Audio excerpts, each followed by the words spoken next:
Led by a lifelong interest in healing, Dr. Linda Salvin pursued an advanced degree in epidemiology. Then, after dramatic near-death experiences, Dr. Linda saw the other side and returned with gifts of insight, visions, and revealed wisdom. Now those gifts are ongoing, and she's here to share them with you. Get ready to be amazed. It's time for Dr. Linda Salvin's Psychic Solutions podcast with America's original radio psychic, Dr. Linda Salvin, offering up her always fascinating blend of psychic psychology, clairvoyant insights, and expert guests and alternative healing methods. So pull up a chair and get ready for a visit with the one and only Dr. Linda. And now, live from Los Angeles, ladies and gentlemen, Dr. Linda Salvin. Welcome back. I am Dr. Linda. I'm a psychic, a healer, a medium. I'm your host every Tuesday, Wednesday, and Thursday right here in Psychic Solutions Podcast. I do interviews, and when there's a lot of people, I'll do psychic readings. I've been doing radio over 30 years. How did I get started in radio? Well, I had my friend Fred Missman on several months ago. He's now retired from the radio industry, but he was on because he's also interested in astrology, so we had him on for that. But the man who's coming on today is one of his best friends who I met when I met Fred 30 plus years ago, and his name is Don Avila. Don's going to come on, and Don wrote a book. Don wrote a book called On Life. And what this is a compilation of 14 stories where he interviewed men of different ages, different careers, different cultures, and did an anthology on these people. One of them happens to have been my father, who he interviewed back in 2008. Here it is, 2024. The book is available on Amazon and Barnes & Noble. It's called On Life, the life stories and insights on living. Let's bring Don on. Welcome him to the show. I've known Don. Hi, Don. Hi, how are you? Hear me? There you are. There you are. I'm good. Thanks for joining me today. No, I can hear you fine. Okay, you're just kind of Yes, muffled thanks for again. having me. Sure. Well, thanks for having me. You're welcome. I've been looking forward to it because, of course, I've known your best friend, one of your best friends, for 30 plus years, and we all have birthdays around the same time. Dawn's a Capricorn, I'm a Capricorn. Then Fred's birthday comes in 2 weeks later after mine as an Aquarian, and we had been known through the years to celebrate Dawn's birthday, my birthday, Fred's birthday, or we all have a gathering or whatnot. But Don has a really interesting story, like everybody, originally from the Fresno area up in Central California. Why don't you give a background, college, how you and Fred met, what you studied, how you ended up in the movie or TV industry, and your interests, and then we're going to get into the book. Oh, okay. Well, I grew up in a small farming town, Hanford, California. It's about 40 miles outside of Fresno, which is the big city.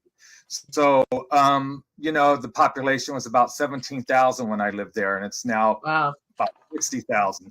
So I met Fred when I was going to Fresno State. He was a friend of my best friend that I grew up with, and all of us were majoring in TV and radio. And so I met Fred briefly through my friend there, and then I didn't meet him for years later when my best friend and I moved to Los Angeles, and he did commercial work for a clothing store. He did commercials for them, wrote up commercials, and he would have Fred do voice work for the TV and radio spots. And then I met Fred again back then. That was back in the 80s. I first met him in the 70s. So this was back in the 80s, and we became friends. And, it's been over 30 years. And, I'm real close with him and his family and everything. So it's like a little small circle of friends from a small town. Fred went to Fresno for a while. That's, he tried Fresno State, and that's how we all met. So Fred, worked at all these radio stations. My friend and I did, I've worked at the TV stations, KTLA, KCOP, and NBC, and I've done a little bit in advertising and cable radio.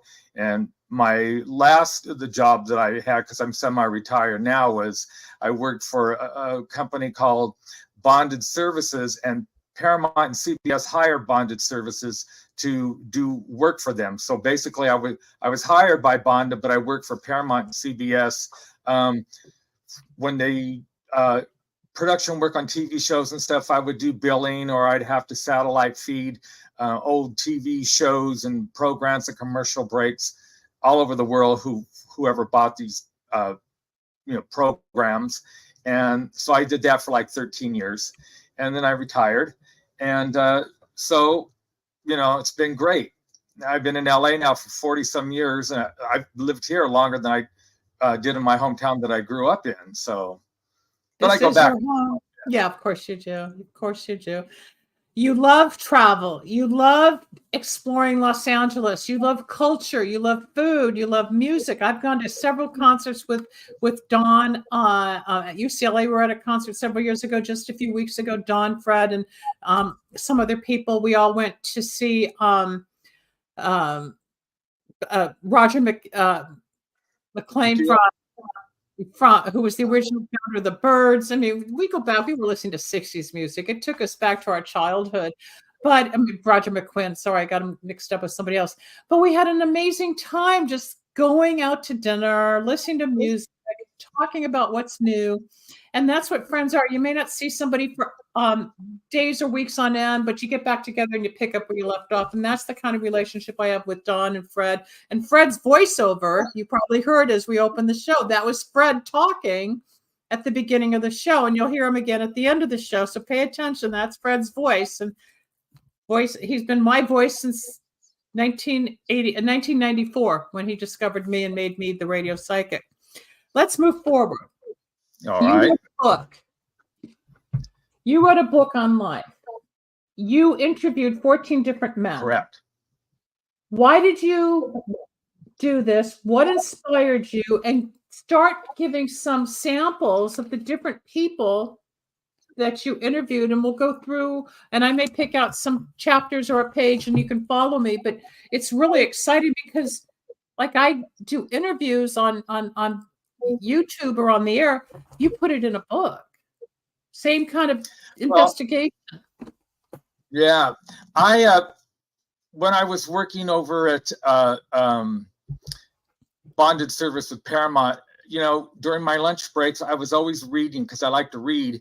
And so there was always, I'd bring the newspaper, and some people bring magazines and stuff. And I'd finish my newspaper reading, and I saw this magazine. It was a woman's magazine. And I thought, well, let me look through it and see what it's about.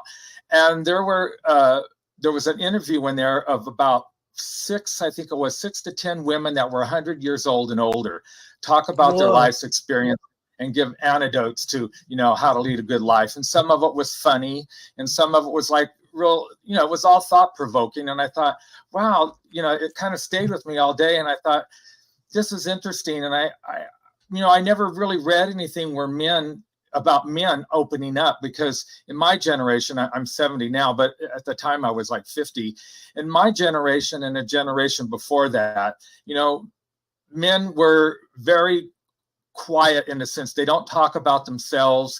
They hold their feelings in.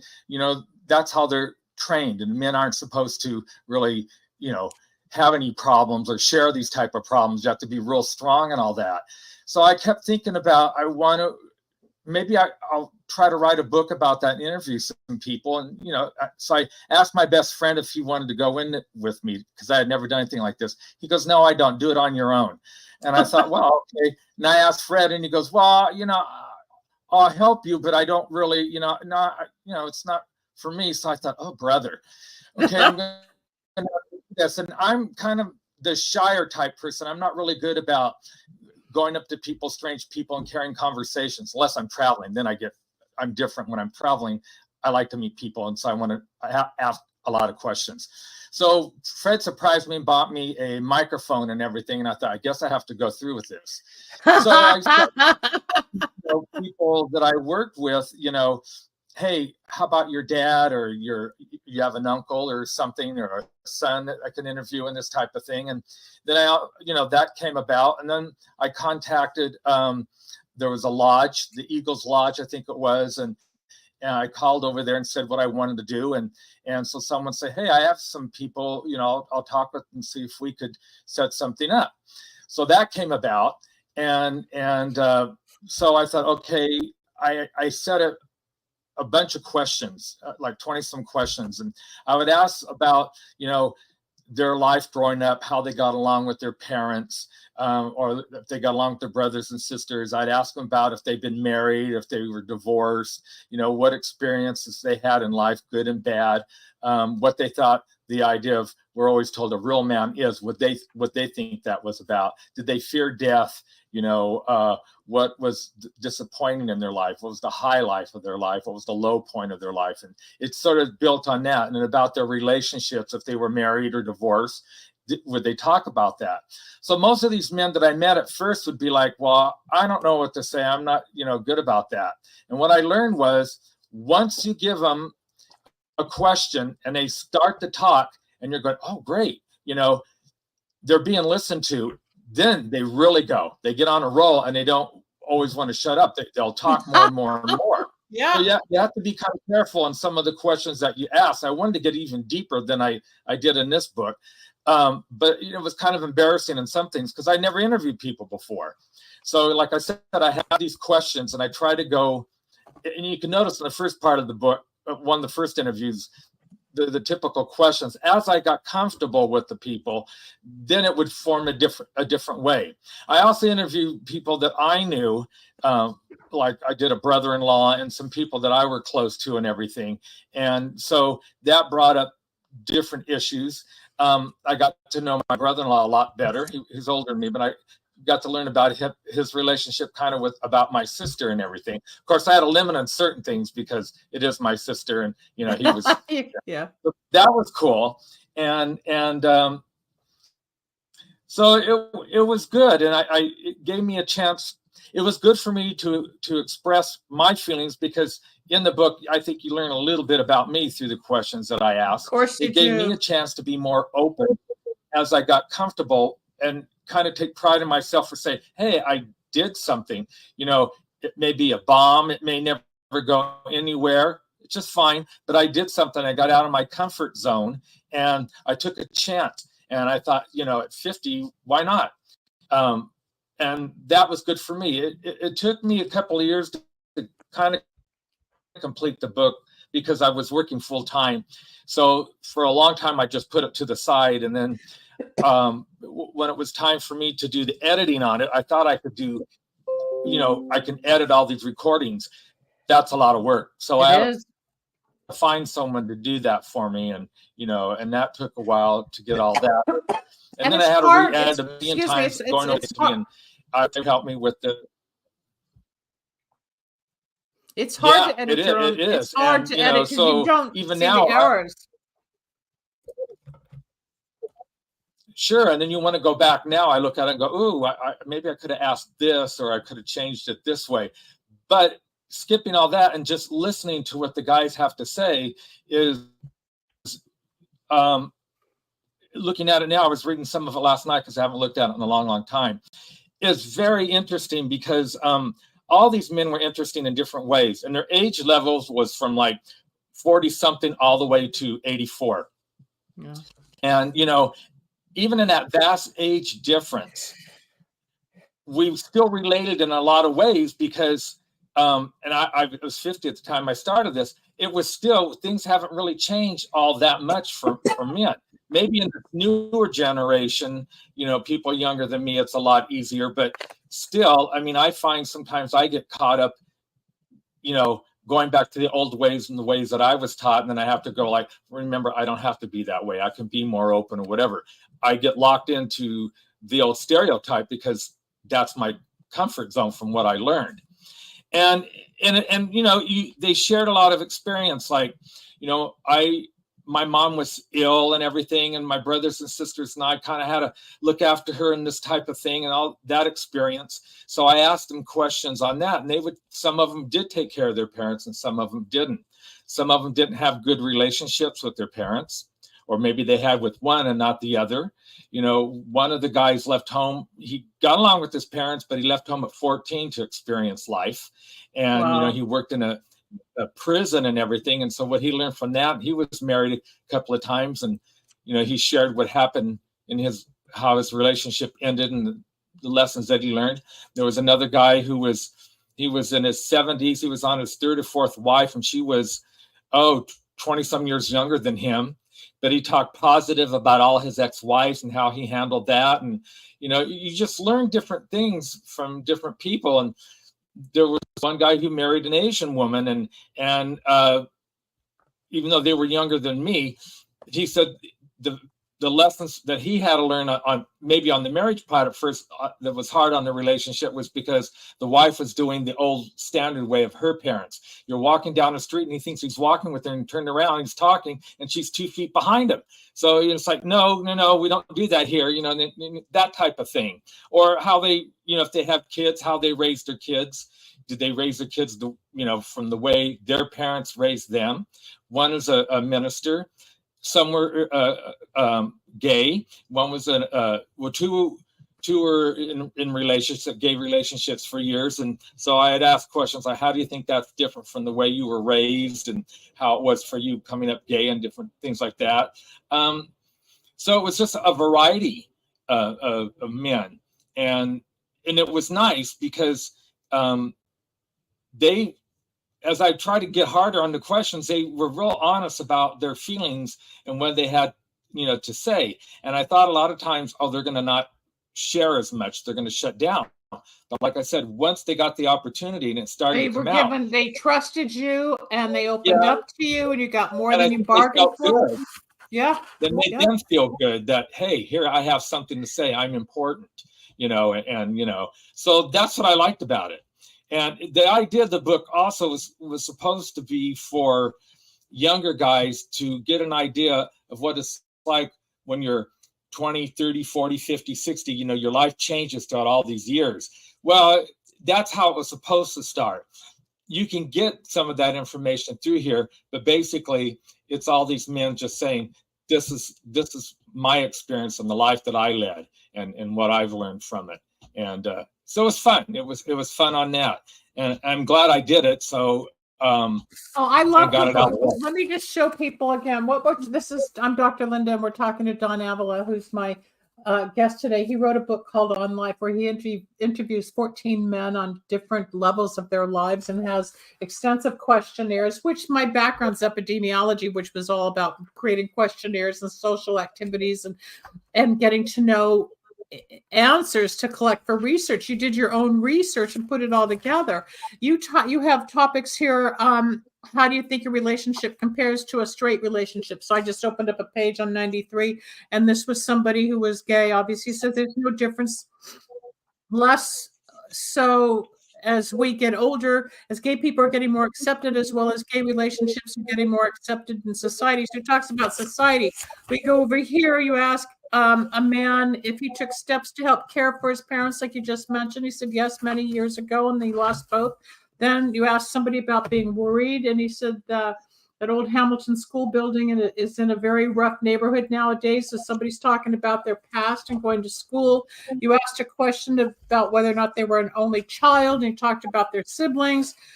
Talk about marriage. I think it's wonderful, but I'm going to tout my father for a moment, since I understand this chapter and I know a little bit about my dad's history. But you got details out on my father I didn't even know, Don. So that's he had an exciting life. I mean, he's led a real exciting life and everything. Well, he dropped out of college and joined the Merchant Marines at 17. And then built a big business, and, he was a merchant marine, came back, married my mom. But there's one piece in here, if you don't mind me shifting the topic for a moment, because of what's going on. I'll let you read that. That's a good one. Well, which part, about joining the Merchant Marines? Well, no, I thought you were going to do the one on anti-Semitism. Yeah, I'm looking for it. I think it's page 191. Oh, 191.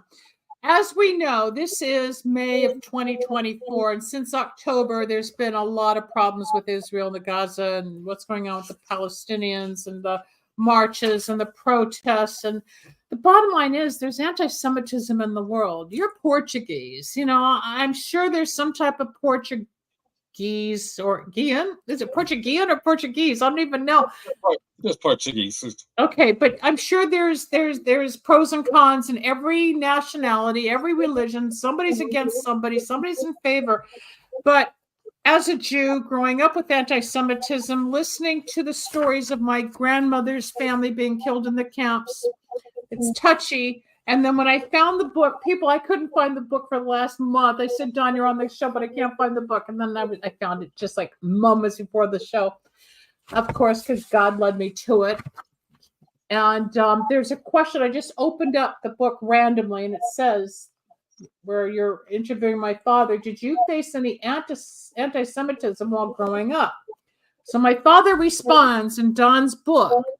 And remember, folks, the interview was 2008.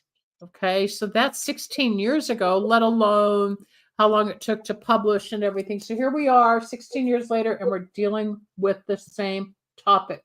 My father was born August 13th, 1929. He will be 95 years old. So you're asking a man who at the time was in his 80s about anti-Semitism, and now it's or he was 79 at the time. Did you face any anti-Semitism? So my father responds, well, starting with my earliest days in Massachusetts, which was up until just before my 12th birthday when we moved to New York, I can't say that I really ran into much anti-Semitism or problems because of religion. I did run into some in a minor way in New York. In California, I ran into some anti-Semitism. It's once you got out here, it's worse than back east, and I know it from my own experience. On the other hand, when I moved from New York to California, one of my father's brothers was a very ardent scientist.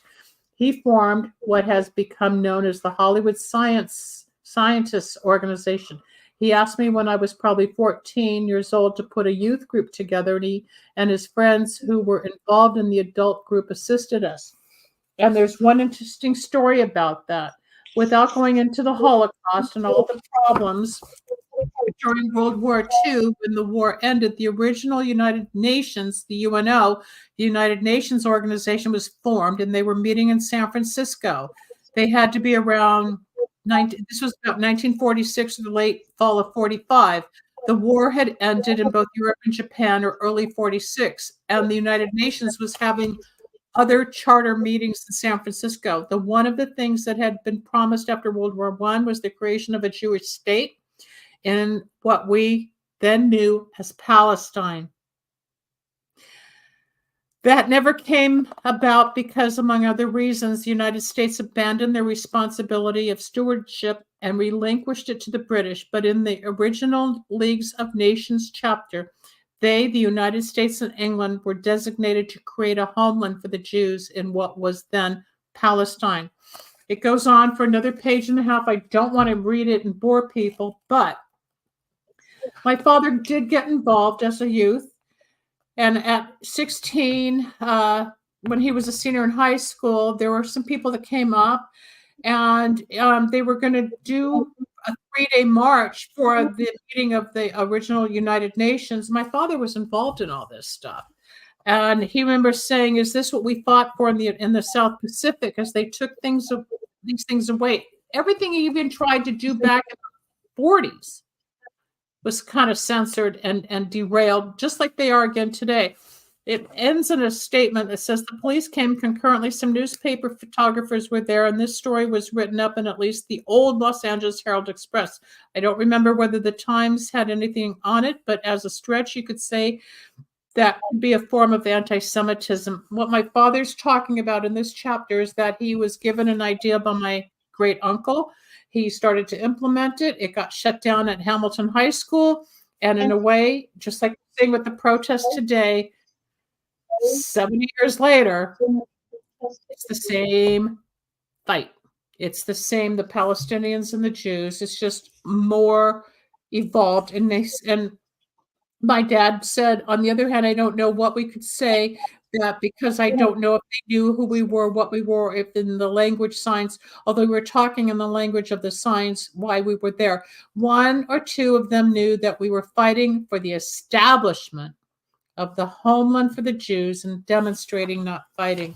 This is from my father's interview, people, in 2008, from when he was in high school in the mid-40s.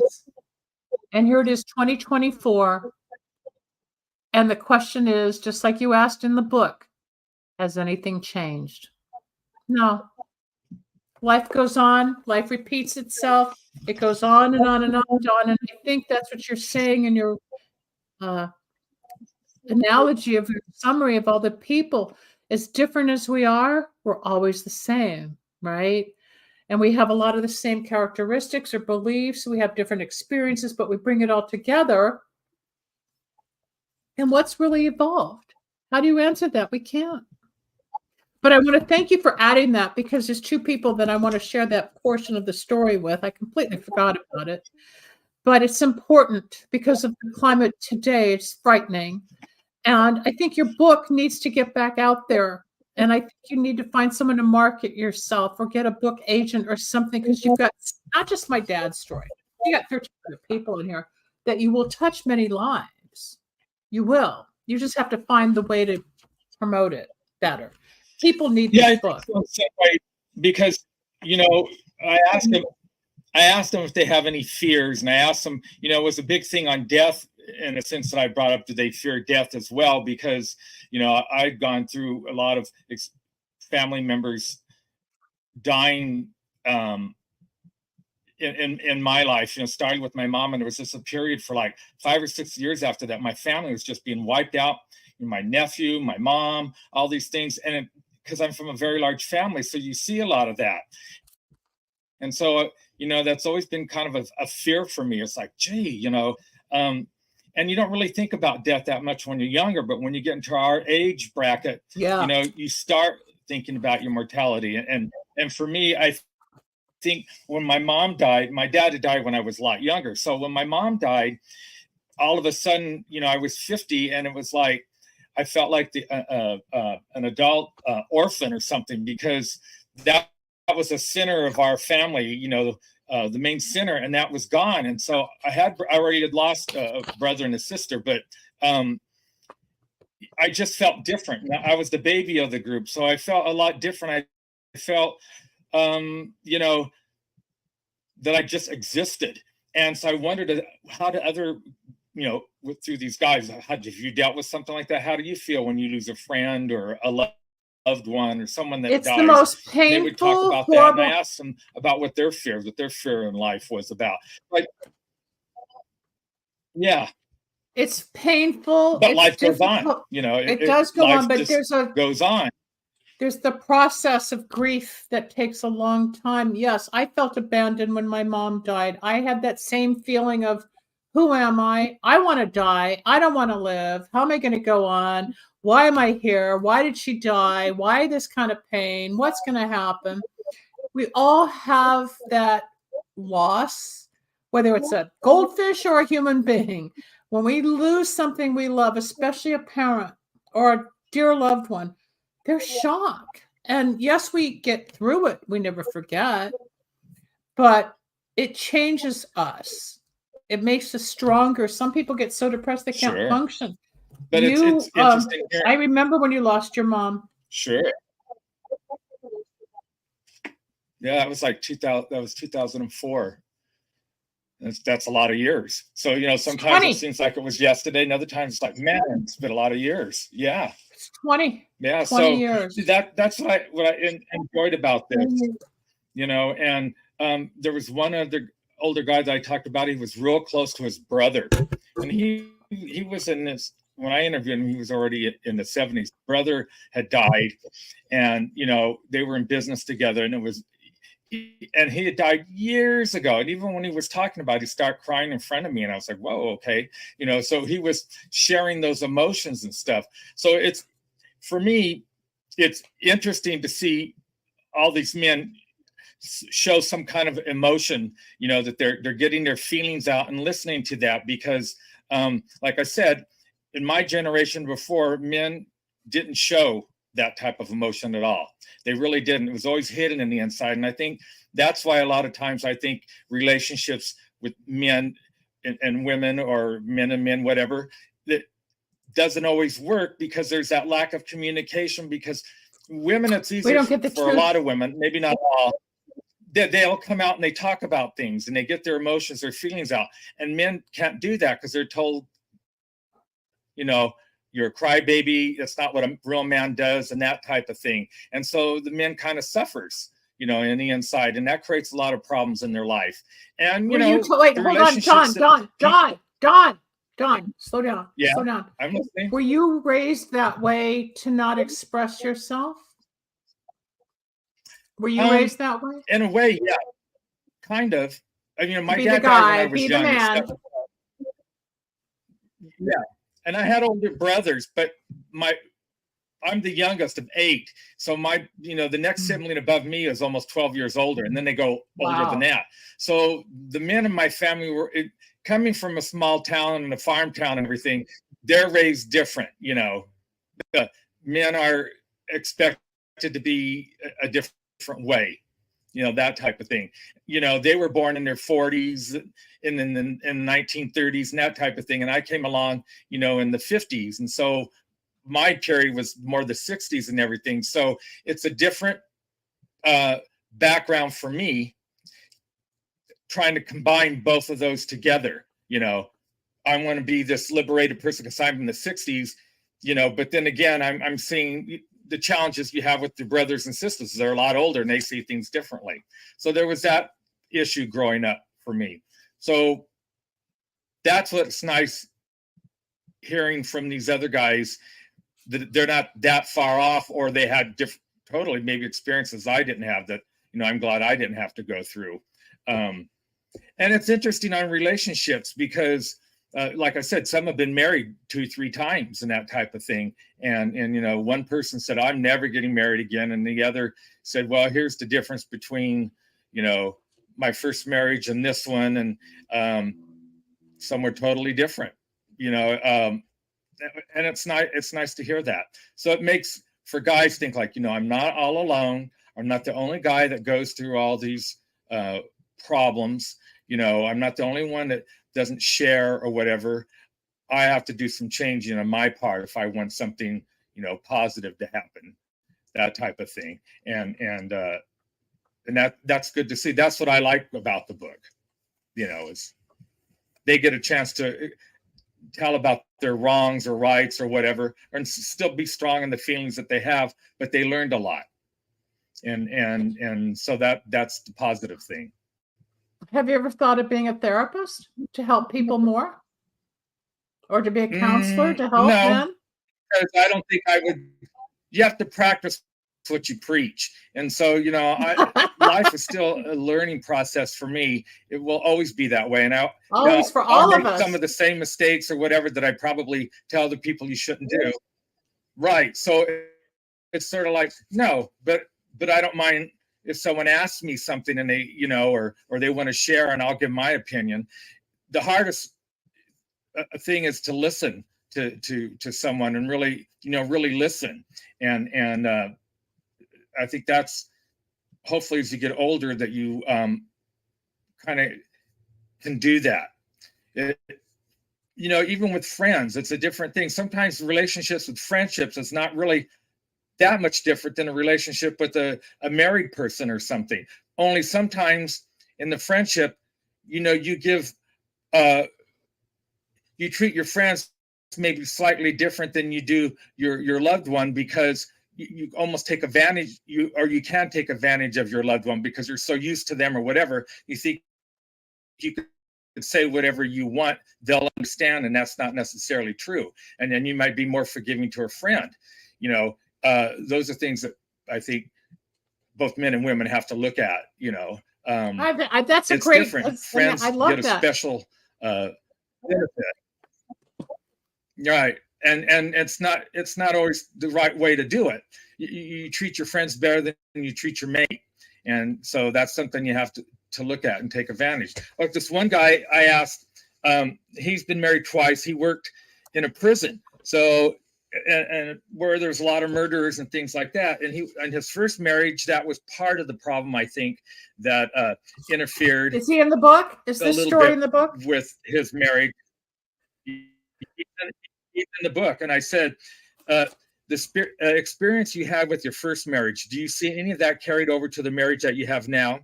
He says, in my first marriage, I never hesitated to offer my opinion, whether it hurt someone's feelings or it didn't hurt someone's feelings, because I felt telling the truth is always better, no matter what. Then I found out that you can tell the truth, but you don't have to hurt someone in the process of doing it.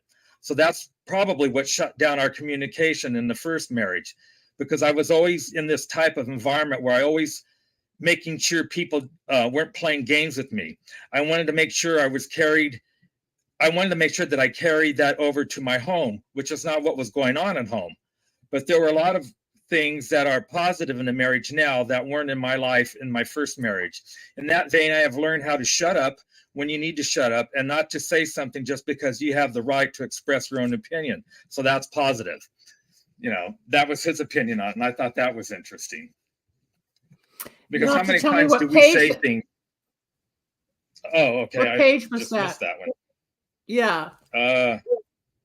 Page 55, I believe. Okay, I'll go back and look at that. But everyone had a different answer, you know, for that type of question. And, you know. Did you go to everybody's home, or was it by phone? How did you do the interviews? Because a lot of this is I drove over to them. I went to their house where it was convenient for them. Some lived out of town, and well, except for the ones that were over at the Elks Lodge. It was the Elks Lodge that I did the interviews. So I went to the Elks Lodge in Van Nuys, and I did about, I think, 4 or 5 guys there. I think it's wonderful. You know. What we're talking about, folks, this is Don Avila guesting with me today. He wrote a book several years ago called On Life, where he interviews 14 men from different parts of life, different walks of life, different ages in life, different cultures in life. And you get into the minds and experience of each of these people, where you get a huge human factor going on as far as their youth, their parents, their journey, their travels, their education, their whether they were able to communicate. You hear it all from a personal perspective. And there's photographs that people have. And you get to know the people on a personal level, like Don did, like I do when I bring the people on for you to meet, because we all have an experience. We all come from somewhere. We're all healing from something. We've all lost people. We've all lost animals. We've all got a big heart. We've got careers. Now we're retiring. A lot of us have gone to school. A lot didn't. But there's a nucleus of the human nature. We're human. We have frailties. We have emotions. We've got stories. Some experiences are different than others. But the bottom line is there's a common thread that keeps us going, just like the chapter I read on anti-Semitism. That goes to World War I, World War II, 3,000 years ago. What's going on with the Palestinians? They're doing it again right now in 2024. It's endless, just like dealing with parents, dealing with work, dealing with your sexuality, dealing with your relationships, friendships, family. It's always the same dynamic. It's always the same hopeful outcome to grow. Growing and learning is a lifelong process. We don't stop. Every day is a new beginning or a new insight. A lot of things we can change, and some things we just don't. Yes, Dawn, I agree with you. There's things I've repeated over and over again, thinking I learned, all right, but I didn't. And eventually it sinks in or it changes. We've got about 10 minutes left. Is there a specific person's story that really stood out for you that gave a more spiritual balance or insight about their religious or spiritual experiences that is a little different from the average you interviewed? I asked about spirituality. Let's see if I can find one on here. I'll read you just one, and I'll try to find something on spirituality. This one guy that is the same person who worked in this prison, and he was the one, I believe, that left home at 14.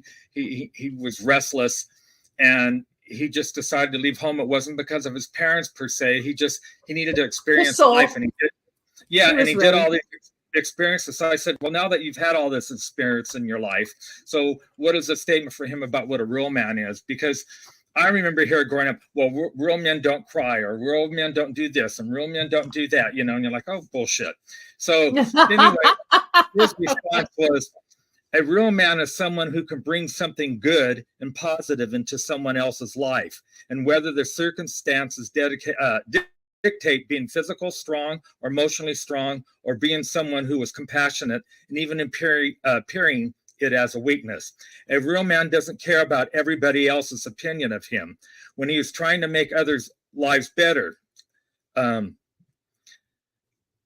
that a real man doesn't care about opinions of himself. A real man takes those opinions and weighs them.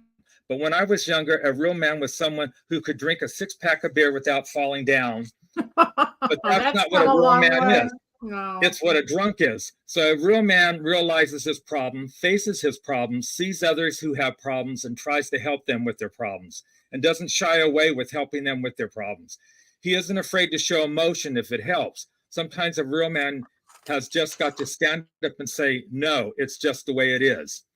I thought that was kind of interesting. I think that's brilliant. That's a great way to start wrapping up the show, because that person says it all.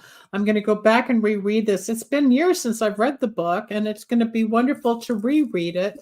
And if people want to get a hold of the book, it's on Amazon and Barnes & Noble, or do you have a website, or how can they find you, Don? It's on Amazon. You can get it on Amazon, and you can get it as ebook, or you can get it as a Kindle, or you can get it as it's not a hardback, it's a softback, and you can get it either way.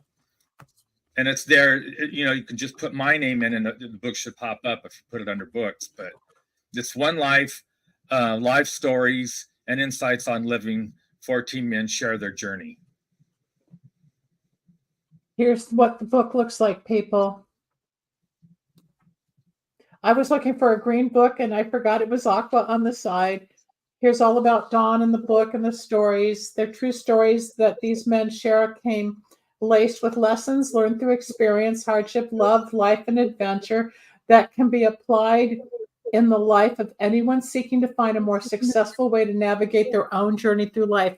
It's a spiritual journey. We're all on an emotional, spiritual journey. The beautiful part is, and I'm getting chills as I qualify this, you helped someone else open up. You helped somebody trust to tell their story. You helped inspire them. They inspired you, and you're inspiring us by putting it all together. That's a great feat, Don. Now we just got to figure out to get it out there even more, so more and more people know that it's available. I want to thank you for taking the time to join me. Rebel, do you want to come on and talk about this amazing storybook that Don has written? And it's quite, you would love reading this, Rebel, because I know how much human nature means to you. But this is Don, who I met through Fred, who you've met on the show. And we go back over 30 years, as I said. And I remember when he was creating the book. And each story is the same but different. And that's the beauty, like everybody's life. We're all the same, but we're different. We've all got something to say. Obviously, I'm anti-war and protests, and I want peace. So the part about trying to bring peace, again, thank you for putting that in the book. I'll go through other chapters. Rebel, what would you like to say to Don before we sign off here? Don, I want to thank you for writing that book. It seems so amazing. But the sad part is that things are still going on that they used to. Why don't we learn from history? Why, instead of trying to erase it and no one learning from anything, why are we still doing this? We don't know. That's why I picked that anti-Semitic chapter section from my dad's interview from 2008. And it's happening again, where my dad was in high school in the 40s trying to stop anti-Semitism with the Palestinians then. And what are we confronting now? The same thing. What are the chances? I would turn to that page out of all pages in the book, and I swear I couldn't find the book for the last several weeks. I found it 5 minutes before the show. You're right. Why do we keep repeating things, whether it's parental instruction, if it's gay versus straight rights, or whatever's going on in the LGBTQT world? Why the anti-Semitic world? Why can't we just accept people are people? Who cares? But don't fight. We don't have to fight. Yes, we disagree, just like one of the guys you quoted, Don, had learned how to communicate around the wives or the people to be more expressive without upsetting the apple cart. That's who we are. But you're right, Rebel. Why? Who knows? We go over and over and over, and it only gets worse. Where's the lesson? And Don's trying to bring it together with everybody that we're all the same, but we're different. The message is always the same, but different. You listen to, I don't know how many shows a week. It's always the same, but different. And one more time, it's all the same, but different. But this is brilliant, Don. The book, again, is On Life. Rebel, if you want me to help you get a copy, I'm sure Don would even autograph it for you. Don, come back. There you go. So you can talk to Rebel momentarily, but you're not going to have an answer as to why we repeat things. There's no answer, and nobody's got the answer. That's the sad part. Well, at least it shows that we're not alone, that we're all in this together. Yeah. So that's, how you handle it is how you're going to handle it, but you're not alone in life. Everyone goes through the same situation or similar to it. So we all connect in that way. And we all think we're the only one. Oh my God, I didn't know he felt that. She felt that. Oh my God, I did that. Oh, you did that. We have separate experiences, but the bottom core as a human being, whether we need food, clothing, housing, that's Maslow's theory, right? We got to start with the basics. We all have the yin and yang, the positive, negative in our personality. We've all got intellect. We've all got emotions. Some have been abused, some have been loved, some have been coddled, some didn't have affection. We all come from somewhere. And the people, the men who are in politics, who are trying to, be anti-women, well, they came from the female body. It makes no sense to me as to why they're so anti-female. They all had a mother somewhere. It's all so stupid. They concentrate on the wrong things. You concentrated on life. You concentrated on life, all the different aspects without judgment. You gave people comfort. And then it's now in the book for people to experience your beautiful writing and your stories and your effort. And Rebel's got a great question with all that we've gone through. And you had, 4 or 5 different generations in your family, plus the people you interviewed. Have we really evolved? That's the question. Have we really changed? I don't think you found a lot of super growth, did you, with all of this, Don? In a way, yes, because like I said, even interviewing like my brother-in-law and stuff like that, I learned more things, and I thought, gee, I never thought that person thought this way, or and that was important to me. Or someone that went through some hardships, and I would think, gee, I thought I had it bad or whatever. Yeah. I even interviewed the minister of the church that I go to and everything, and he shared a lot on his life and his feelings on things, and I thought that was really cool. And he was young, a little bit younger than me, but he was real up on things, and I like that, and that was good for me to hear as well. It's nice. It made me feel that I'm not alone. No, you're not alone. Rebel's not alone, even though she's in Louisiana and you and I are here in California. But Rebel's still not alone. We keep her included in the loop, and she's studying law, and she's got people who can't stand what she does, and other people that favor what she does, just like people love what you do and favor what you do, and some people are against you, just like they favor me or they're against me. It's all the yin and yang, but the bottom line is there's a spiritual thread that holds us all together. And you proved, even as we open people up and we hear their story, we learn more about their minds, their bodies, their experiences. It gives each other strength and hope for the next person. And you're right, we're never alone. And when people say they're really alone, I say, well, break up the word alone to all one, which is all one with God. We're never alone. We have a spiritual connection. Don Avila, I want to thank you for joining me on the show today. We're talking about his book, One Life. Amazon, Barnes & Noble, it's all out there. People, please get this, and it's going to inspire you as it did me, and his own journey in writing it. Thank you, Don. I'll see you backstage. Thank you for joining us, Rebel.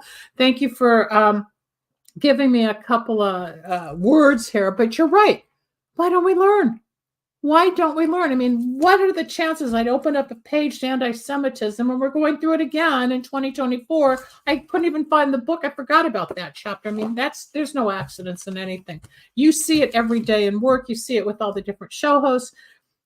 You see it in politics. You're going to see it in law. I want to hear about your friend's jail journey. You can talk to me after.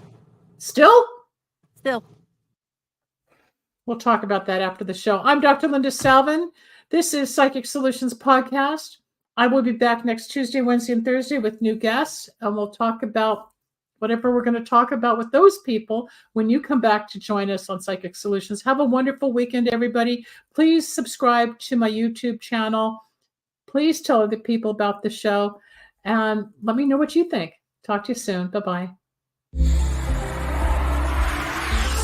Thanks for joining us. We hope you enjoyed Dr. Linda Salvin's Psychic Solutions podcast. You can reach Dr. Linda at 888-509-1077 or at lindasalvin.com.